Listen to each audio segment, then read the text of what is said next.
Hey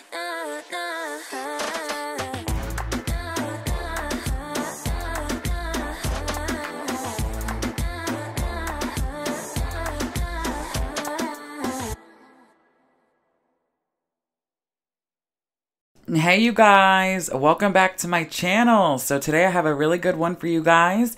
This is my client Stephanie. If you guys remember just a few short videos ago, Stephanie went and cheated and went to another stylist due to miscommunication between the two of us, and her hair ended up getting fried and melted off. I'm assuming that stylist used 40 volume and some heat. So we did Olaplex treatments, all that good stuff. I will link on the card that video on how to fix the hair when it's overly processed. And today we are going to do just a partial highlight to see what her hair will do. I know you're like thinking I'm nuts, I'm crazy, like what is he doing? Her hair was fried. But she didn't like how I did the darker tone down on the root area where it was all orange and just nasty and brassy.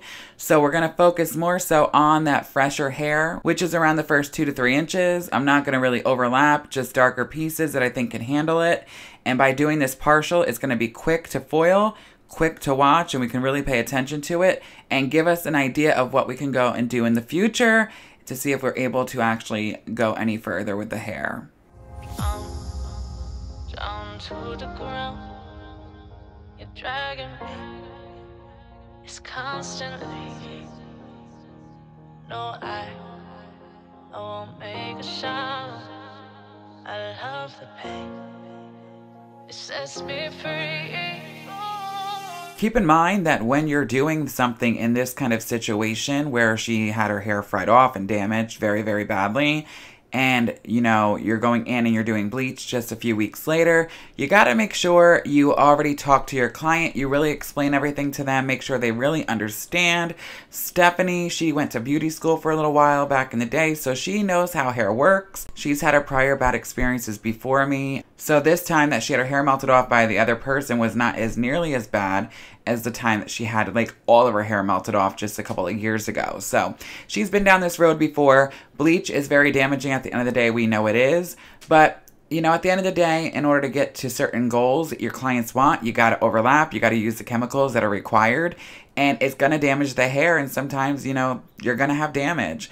As long as the client's okay with it and they agree to it 150%, you go and dot all the T's and cross all the I's or whatever the saying is, then it's okay to go in and do so as long as your client's okay with it and they really understand. If your gut says no, or you feel like you don't want to do it for whatever reason, or you feel the hair can't handle it, always listen to that inner voice. If you don't feel comfortable, do not do it. Tell them you're refusing to do it. If they don't like it, they can go to another stylist, but you're not going to put your name on the line or risk anything like that. I felt comfortable doing her hair. I know how her hair works. I've done her hair for many sessions. And her hair was amazing after we did all the treatments just a couple of weeks ago. So like I said, I'm focusing on the root area that's dark in that area just so it brings up her blonde a little bit. And around the face where it was very fragile, she gave me the okay. She knew it was possibly going to melt off a little bit. And she gave me the okay for me to overlap the front pieces that I'm doing here because she wanted those money pieces around the face. So I did it. I felt comfortable doing it. And it all worked out beautifully in the end. So yeah, keep watching, guys. It's wrong, I can't make right. I love the better below you said myself. But this is the last time. It's wrong, I can't make right. Slipping off in the moonlight when I knew the truth. I hurt myself for you. On the ground, I know the truth. I know the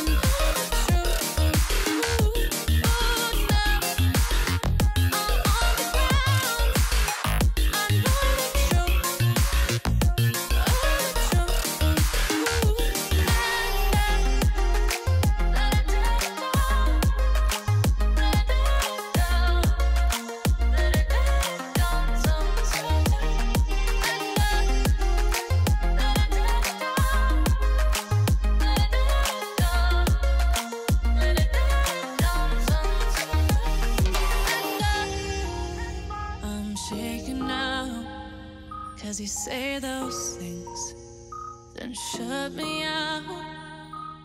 Got no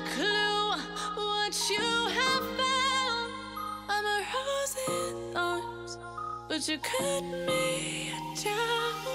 It's wrong, I can't make right. I love the bird below you, said myself that this is the last. It's wrong, I can't make right. Slipping off in the moonlight when I knew it's true. I had myself for you. I know it's true.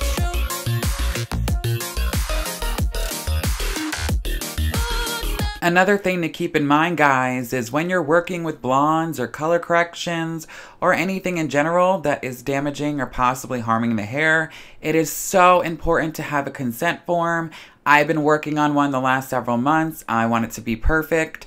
So I'm working on one because I'm guilty of it myself. Working and doing all these colors, risking anything to happen without having any backup insurance is not a good idea. I'm so mad at myself every day. I'm pushing myself to do it quicker, but I am working on one and I will have all my clients sign it before we begin. This just helps back everything up in case they lie to you. And they, don't tell you that they were white blonde underneath black dye before, because we get that all the time where they don't tell us the truth about their past and their history with their hair. Just anything, reactions, anything that could possibly go wrong. It's just good to have that insurance where they sign off and understand that they know for sure, and they're signing that there's a chance that things might go wrong, things might break, and they're up for the challenge. It's just great to have a consent form. If you haven't done so, I'm working on one myself. If you like to see a video on, how I did mine, what I'm doing right now currently, and what I write and what I put in there, let me know and I'll definitely make a video about it, because it's very important that we all have one, especially if you're working on blondes daily or color corrections.